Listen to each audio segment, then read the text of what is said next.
Ears up, everyone who thinks Quentin Wilson looks like Count Dracula. But we have to admit, Count Quentula has a point. The 205 is a very stylish little car. Its big brother, the 309, however, is a dog.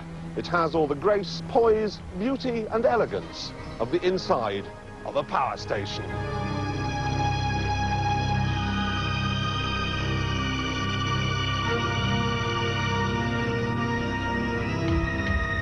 The 309, however, is dead. This is its replacement. It's called the 306, and boy oh boy, does it have its work cut out. It's about to wage war in the most competitive, cutthroat part of the marketplace, taking on, among others, the Astra, the Escort and the Golf. Price-wise, the range goes from 9 grand for the cheapo 1.4 to 12 grand for the lavish 1.8. This one, the 1.4-litre XR, is good value at £10,500. For that, you get the usual dazzling array of equipment: electric windows, burglar alarm, power steering, engine immobiliser, stereo, and an immense feeling of space. I'm not joking, it actually feels bigger in here than it did in the Jaguar XJ12 that we looked at a couple of weeks ago. However, the size is offset to a certain extent by a rather curious driving position. Set the seat so that your arms are comfortable on the steering wheel and your legs get all squashed up in the footwell.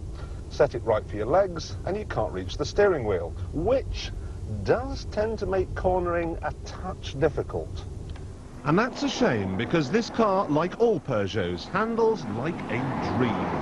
I could prattle on about the wheel at each corner layout and the torsion bar rear suspension, but basically you could sum it all up by saying Peugeot make better mass-market chassis than anyone else.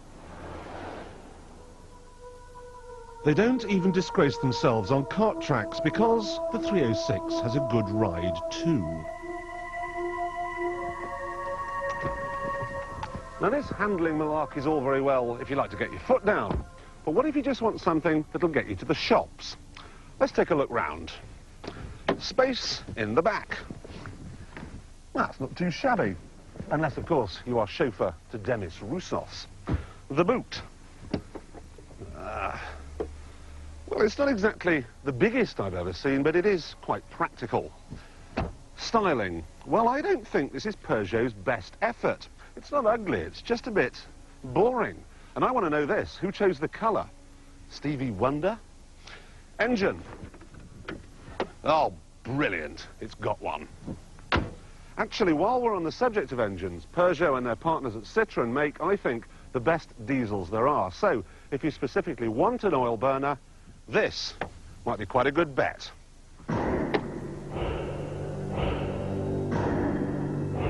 Certainly, there is a problem with the 1.4-litre petrol model. It may do 35 miles to the gallon. It may have good mid-range power, but it has the sprinting ability of an earthworm. It takes a woeful 15 seconds to get from 0 to 60. Mind you, that at least means it will be cheap to insure.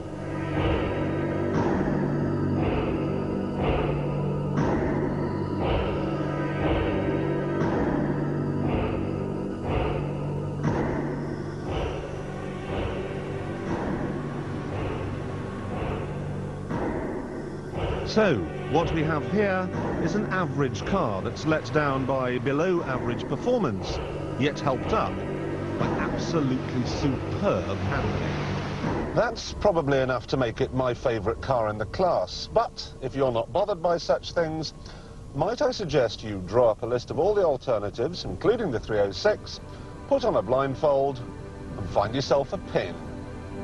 The trouble with cars of this type is that they're built and equipped to a price. They're the automotive equivalent of fridge freezers and tumble dryers. They're efficient, but dull. I was expecting some pizzazz from the 306, but I'm afraid there isn't any. It needs roughing up a bit. It's like the best behaved kid at school. You want to push its head down the lavatory. So, I'm off now. I'm going to plug it into a power station. See if that'll liven it up a bit.